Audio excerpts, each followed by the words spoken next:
This is the Haulin Assets podcast, where we show you how to start and run your own trucking company. Ever wanted to go out on your own? Follow Chris as he goes through the highs and lows of running on his own authority.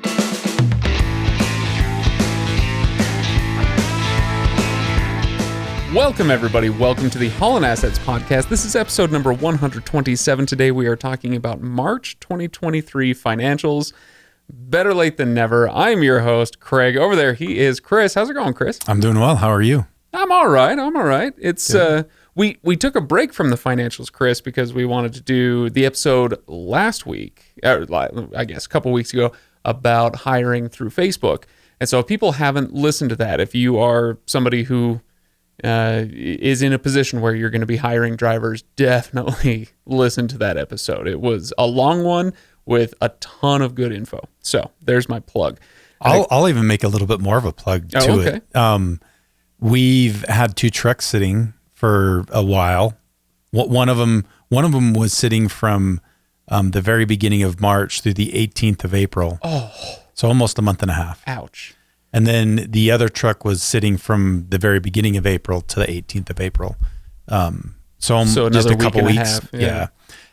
But we ended up getting two drivers at the same time, both of them from our Facebook ads. Well, there you go. So the proof that it works. So these trucks were sitting not because of repairs or anything like that. They just didn't have drivers. One of them I'd mentioned, I think in a previous episode, a couple episodes ago, where the driver had gone he'd gone out of the country and decided to stay out of the country. So we were like a week and a half or so of his vacation that turned permanent. I think that was an Aerosmith album. Yeah, actually. Well, Permanent Vacation. Yeah, so that's what happened to us, and so that's part of the reason it was sat for so long. The other part is it just took us a while to kind of get the Facebook ads going again, and then to kind of go through the whole hiring process, and we ended up finding two at the same time from the same ad campaign, and good to go. There you go. Money so well we spent. have all of our trucks running again, which is good. Feels really good. They've been going for about a week now. Cool. All 10 of them. And I'm sure they're listening. So don't screw it up. No, new guys. We've got. Yeah, I'm pretty excited about the new guys. I think they're going to be good. Yeah, good. Yeah. That's awesome. What else has been going on in your world before we get into the financials? Anything else you wanted to mention? Everything's going fairly well, except for the freight market. We can talk a little bit about that. It's tough right now. Yeah, and it has been tough for a little while, and we're going to see that a little bit in the numbers. We'll talk about it, and is this? Let me ask you this: is this worse than normal for this time of year, or is this kind of the normal February, March doldrums? No, this is worse than. It's more than just the seasonal stuff. The seasonal stuff, yeah. It's the market in general. I think the economy is a little bit on the weaker side, and things have just slowed down. And it gets kind of tempting to just kind of read through all the economic reports and everything that's going on there, and some of it's doom and gloom, some of it's not doom and gloom, and you can read those articles until your eyes explode. But in reality, all these guys are doing is giving educated guesses, and it's just one of those things. Just focus on what you can control and work hard, and things will typically work out. It's I don't know what's going to happen with the economy, but I wouldn't be surprised if it kind of stays this way for a little bit longer. And but I'm pretty optimistic. I think give it till October, November of this year, and it'll start to turn around. Yeah. It can't last forever. We've already really, it's been a good year since things have kind of been on the decline, and how close to the bottom, or are we at the bottom, or what? Who knows? But I guarantee you we're not too far away from it. It can't get much worse. Wow. Okay. So that was a very optimistic way of delivering a terrible pessimistic point, Chris. Yeah. Well, I'm naturally an optimistic person, so just keep that in mind when you listen to what I have to say. But I'm always one of those people that I feel like I control my own destiny, and so that there's not too many things you can't solve by hard work, sometimes a little bit of sacrifice, or a combination of that and a few other things. But we'll be fine. It's a matter of kind of just grinding through this. Chris, I'm going to tell you a quick story that reminds me of the first time I ever had scotch. Before I drank it, I looked up the reviews of this particular scotch online, and there were 2 reviews right next to each other on this site, and one of them said, "Tastes like a campfire, 1 star." Right underneath that, it says, "Tastes like a campfire, 5 stars." It's all about your outlook, right? What do you want? Anyway, so now I'm going to use that next time. It's hey, do you want the bad news or the good news first? And say, yeah, give me the bad news. Well, the bad news is it can't get any worse than this. And somebody said, well, what's the good news? It can't get any worse than this. That's you, Chris. Yeah, that is me. Yeah. So okay, like you said, maybe we'll have some more to say about the freight market as we go. Yeah. In this episode we will, and then I'm actually going to a conference in a couple of weeks that there will be some economic news about the transportation industry during that conference. So I'm always interested to hear what people have to say. So I'm sure there'll be some things to share from that as well. All right. Well, very good. Well, Chris, before we get into the topic proper, which is last month's financials, I do want to remind everybody to go to HaulinAssetsLLC.com to check out full show notes, past episodes, and to leave a comment on these episodes. You can also go to MotorCarrierHQ.com for the tools, the tips, the resources you need to make the leap either from an employee driver to an owner-operator or from an owner-operator to a fleet manager, if that is your desire. We can help you out with all that stuff at MotorCarrierHQ.com. Chris, shall we talk about some financials? Let's go through the numbers. Let's do it. Okay, so March 2023, top line, good or bad? Good, but another tough month. So good. Here he goes again. It can't get any worse than this. Good in that we didn't lose money. Oh, okay. But we didn't make much either. Okay. But also, we're moving in the right direction. There you go. We did a little bit better than we did in February. Even with a truck sitting. Even with some other metrics that weren't as good in March as they were in February. And we'll kind of dive into that. There's some kind of interesting stuff that happened in March. Okay. So at the beginning of this episode, you mentioned a couple trucks sitting. One of those was sitting for the entirety of March. Mm-hmm. And so does that mean 9 on the road? Essentially, they may have had a couple days worth of miles, but essentially. Okay.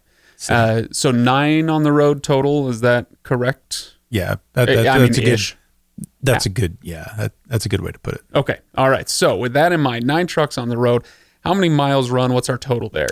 99,992. That was so close. It's such a fun number. Yeah. Like 8 miles away from 100,000 miles. So, okay.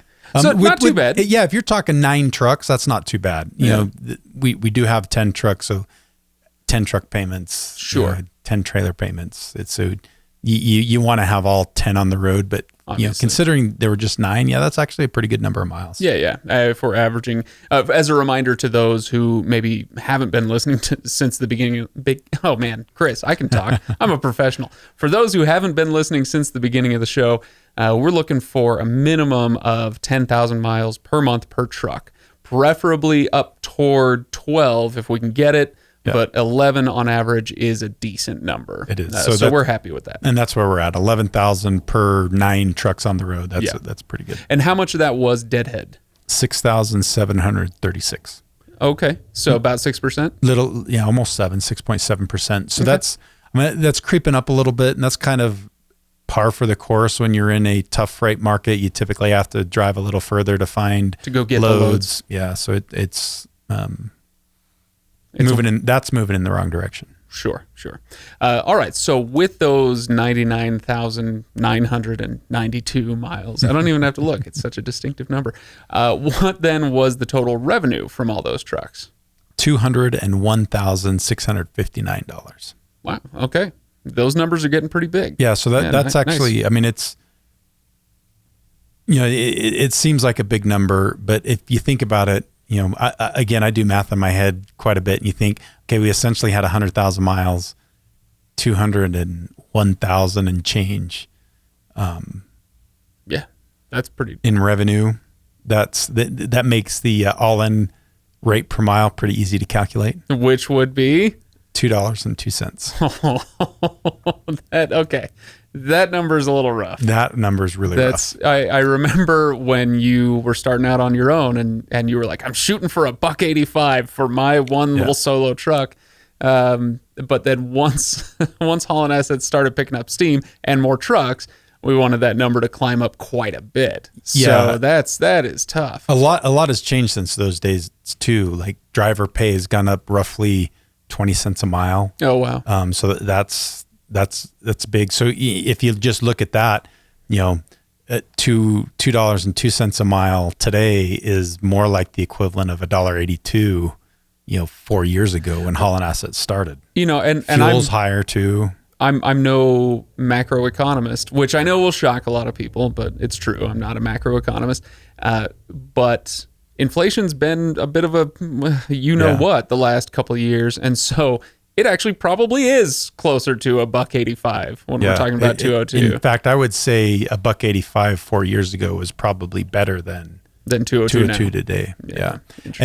And I just kind of looked it up out of curiosity.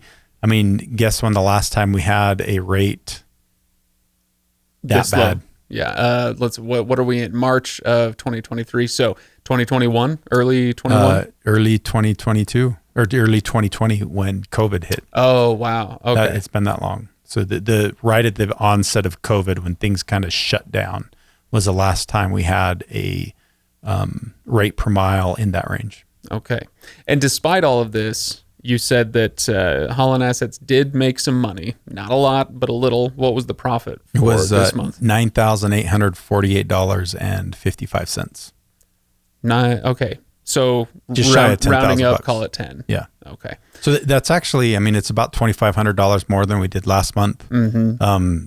So that's better, obviously, but and considering the rate per mile that we got this last in March, that's actually I'm actually pleasantly surprised that we turned a profit even with that low of a rate per mile. Was there a load or two from February that kind of hit the books in March and boosted those numbers a little bit, despite the miles run? I didn't see like a big difference in that. I mean, there's some months when that catches my eye, but it didn't this month. Okay, all right. I think it's as far as that goes is a pretty realistic, accurate number. So with all this in mind, what has been the story then that we want to pull out of this? What's been going on this month with how you guys are able to turn at least a meager profit, even with numbers like this? I think the difference maker absolutely is the direct relationships we've been able to get with some shippers. If it wasn't for that, if we were trying to survive solely off the spot market, you'd be screwed. Yeah, we'd be in a world of hurt. It'd be tough. I think right now, owner operators might be able to make it operating only on the spot market. They typically have lower overhead. They can work a little bit more efficient. There's some synergies that they get just by being an owner operator. But I would be shocked if somebody running a fleet, when I say fleet, even a one truck operation that has an employee driver, right? Like as soon as you start splitting up that revenue, splitting up the revenue, and it'd be tough in this market to survive on the spot market. Yeah. Well, what else do we want to pull out from the numbers here? We haven't dipped into the P&L yet. Any specific numbers you want to mention? I have to imagine that when we talk about things like repairs and maintenance, that's got to be a little lower than normal if you're able to turn a profit with a 202. But you'd be surprised, actually not. Let's just jump into the P&L and we'll talk a little bit about it. Yeah, let's do it. Where do you want to start? So start right kind of at the top, working our way down. If you haven't already gone to the show notes to pull it up, you can go in the show notes and the profit and loss statements right there. One of the first expenses is damages. Sure. And there's $8,300 in damages, and most of that is actually not technically damages, but I put it in this category anyway. It's the egg incident. Oh yes, you referenced that last time. Yeah, and we'll probably be talking about the egg incident for at least another month because this isn't fleshing it all out. This is just a little bit and piece of it. This was to remind those who didn't listen last week. This was an improperly loaded bunch of pallets of eggs. Yeah. And the driver had to slam on her brakes at some point. Had to. This was not a mistake on her part. She had to, and it just crushed several pallets of eggs. So most of that damages is from the cross-dock fee and the cleaning fee. How much did it cost to clean eggs out of one trailer? It was about $1,500, but that wasn't just the trailer. It was cleaning out the trailer. It was also extra dumpsters, cleaning out the loading dock area inside the warehouse and outside the warehouse. Because if you haven't been on social media and seen, like, the reefers have drains in each corner, and it drained onto their property, and so it was just cleaning all that stuff out. It was about $1,500. That's brutal. It was a mess. It sounds like it. I loved the pictures I did see. Okay, so there were some expenses there then. There were, and that's not the end of it. No, probably because it could happen in April or May. At some point in April or May, there's going to be another expense with it. Oh, is this something that you've told me about or not yet? Just with the claim, because there's damaged cargo, so there's going to be a cargo. Whether we do an insurance claim or we pay for it out of our pocket, we don't know that yet. That'll determine how much or what we have to pay there, and whether that ends up falling in April or in May. There's going to be more. Yeah. Okay. All right. Well, let's talk about some other expenses then, Chris. Fuel expenses is one that we want to talk about, and remind us what the percentage is of revenue that we're shooting for, and then tell us what we got this month. So we're usually trying to get somewhere around, in our best months, we've been in the 25% range, 25% of the fuel expense toward versus revenue. The last several months and even a year, I think we've seen numbers, if I remember right off the top of my head, in the 40% range, even a little over 40%. This month it was 32.9%, which it's not as bad as it has been, definitely not as good. That's kind of somewhere middle of the road. But needless to say, when you look at our profits and kind of the tough things that trucking companies are experiencing right now, the fuel cost is not the primary culprit. I mean, it's a contributing factor, but I wouldn't even say it's more the rate we're getting paid, not as much the expenses that we're incurring. Okay. That are causing the problems. And that's one of those things, like you said earlier, control what you can control. And so you guys have been trying to bring down those fuel costs, and luckily, with the help of just lower fuel costs generally, that is working out. What you can't control is kind of what you're going to get paid per load, at least not to any great extent. You can control it some by going after direct shipper relationships and some other things. But as far as the generality of the market's suppressed right now, like that, you can't control. Okay. So, what you're getting on the spot market, that fluctuates a lot more, and it is beholden to the economy and the actual market a lot more than your direct relationships with shippers. They usually stay a little bit more consistent because they want to keep you as a business partner, and so you're like, when you're working directly with shippers, you're usually not going to see the high highs or the low lows. Right. You're going to see a little bit more consistency, which typically for business is a good thing. Oh, absolutely. Yeah. You want predictability. Absolutely. Yeah. Yep. Okay. So let's see what else we talked about. Maintenance and repairs. Anything else you want to pull out from those? So specifically with maintenance was pretty high this month. It was about $7,200. Most of it was tires. Really? Just kind of timing with things. There were a lot of tires that got replaced. Okay. In March. What's the mileage on a trailer tire like that? They say 200,000 to 300,000 on like a brand new drive tire, steer tire.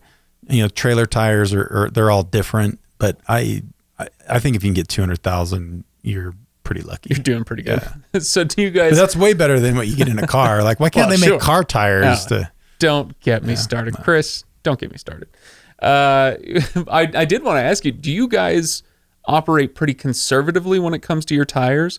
Or are you driving those things till the last second? Wait until, they're going to shred in the next 5 miles. It kind of depends. If it's a trailer, we'll push the envelope a little bit more. We don't want to get to the point where we're like, hey, this thing's going to blow, because the last thing you want to do is repair one on the road. Right. So when we're at home, and it's kind of that point where, hey, we're not to the point where we're just going to say, hey, take it back out on the road, and if it blows, it blows. Like, if we think it's getting to that point, we'll replace it.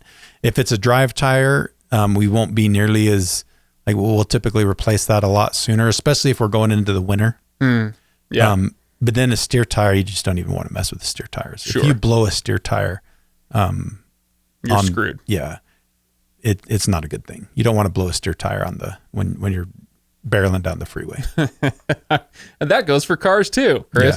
Yeah. Okay. All right. So, and the repairs, let's pull that number out a little bit. So there was about $2,500. A lot of that was actually some stuff that we were doing on truck one to try to get it ready to sell. Oh, okay. And actually it is ready to sell now. So if there's anybody out there that's looking for a gently used 1,000,000-mile truck that does have a new engine in it, that's only got about 300,000 miles on it, reach out to me. Okay.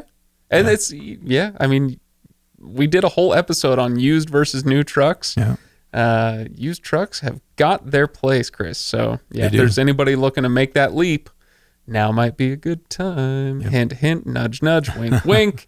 All right. So what else from the P&L do you want to talk about? That was it. There were a few expenses, I think, in the tools and equipment category. The washout. There was a few things getting truck one ready to sell in there too. Okay. All right. Well, good. So what's the overall story then from this month that you would tell people about? Do you want to talk about the freight market? I would just say, I think we've talked enough about the freight market. I would just say overall, obviously, again, it's not another great month, but I would also say the bleeding's slow. Like we're not going to bleed out anytime soon. And so I'm not overly worried. It's one of those things, again, we talked a little bit about that analogy that Chet likes to talk about quite a bit of, you've got to have your hook in the water or you're not going to catch a fish. And, that's kind of the way we're looking at it right now is we got to keep our hook in the water. So when the market turns and things get good, we can take advantage of that. There you go. All right, Chris. Well, those are the numbers for March 2023 and the story that goes along with them. Guess what, Chris? We've got an impact tip for today. Oh, did you know that? I did not know that. Yeah, we did. This is the second one you're just coming up with all by yourself. No, I'm not because we skipped it. Last episode. That's right. I forgot about that. So I pulled out the old. You go. Hey, this is why you keeping me honest. I appreciate it. This is why you pay me the bucks. So let's talk turning on your lantern, Chris. Do you remember what you wanted to say about this? I do. Yeah. What does it mean to turn on your lantern? It basically means, kind of be a bright, optimistic, good person to work with.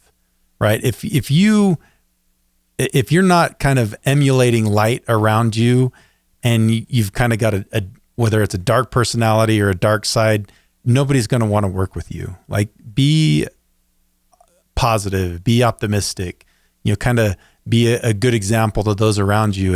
And that makes it so people are more likely to do business with you. People like to do business with people that are easy to work with, good to deal with, and pleasant to be around. What does that have to do with? Did I catch it all? What does that have to do with lanterns? So okay, there you go. And I think I've got it now. I forgot the analogy. So the analogy is if you think about it, have you ever tried to catch bugs? I'm a normal, not gross person. So when you were a kid, maybe. Oh, okay. Sure. If you're a kid, you're out there trying to catch bugs. Bugs can be really hard to catch, especially the ones that fly around. But if you think about it, when you go camping or you do something, you have a lantern. What does that lantern do? It brings all the bugs. It attracts bugs. And it's kind of the same thing. You turn that light on, that positive aura, and that has a tendency to attract people, and those people will want to work with you and do business with you. If you don't have that kind of bright personality, or bright personality might not be the best way to put it, but if you're not pleasant to be around, you're not going to attract people, and people aren't going to want to do business with you. And it just makes things that much harder. There you go. All right. Well, I'll test your 20-year-old pop music chops. I'm going to fail by saying immediately. My lantern brings all the bugs to the yard. Yeah. No, nothing. Yeah, okay. Blanks. A bunch of people listening in their trucks right now just groaned audibly. So for those of you who did, you're welcome. That's why I'm here, ladies and gentlemen. Ladies and gentlemen. And we're glad that you're here. Thank you so much for listening. Head to Haulin Assets LLC and to motorcarrierhq.com. Chris? That was fun. Thanks for putting me on the spot. That tip? Yeah, that was 2 weeks ago that I was thinking about that. So we're testing your old band memory here. You did. I did okay, reasonably well. Oh, I'd say you did just fine. All right. And I also wanted to mention to everybody, Facebook, you can comment there, find the pictures of the eggs and all that stuff. But you can also rate us wherever you listen. A 5-star review with, or a 5-star rating with a review goes a long, long way. Even if it's just a few words, we would really, really appreciate hearing from you guys there. It helps the show a lot. Chris, I will see you in a couple weeks. See you then. Thanks, Greg.